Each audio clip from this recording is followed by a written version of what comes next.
Literature lovers, today we are going to talk about Carl Sandburg.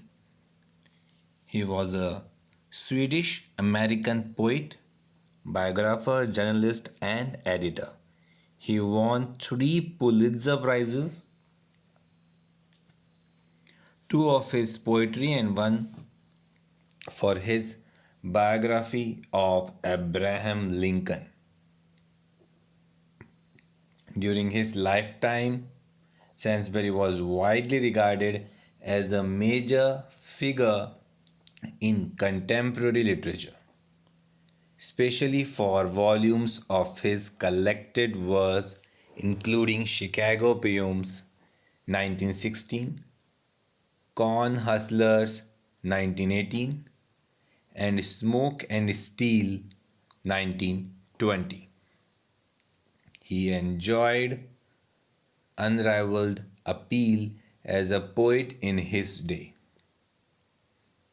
perhaps because the breadth of his experiences connected him with so many strains of American life. And at his death in 1967, President Lyndon B. Johnson observed that Carl Sandburg was more than the voice of America, more than the poet of its strength and geniuses. He was America. Talking about his work, much of Carl Sandburg's poetry, such as Chicago, focused on Chicago, Illinois, where he spent time as a reporter for the Chicago Daily News and the Daybook. His most famous description of the city is as hog butcher for the world, toolmaker, stacker of wheat player with railroads, and the nation's freight handler, stormy, husky, brawling city of big shoulders. Sainsbury earned Pulitzer Prizes for his collection, The Complete Poems of Carl Sandburg, Corn Hustlers, and his biography of Abraham Lincoln. Sandburg is also remembered by generations of children for his Rutabaga stories and Rutabaga pigeons as a series of whimsical and sometimes melancholy stories he originally created for his own daughters.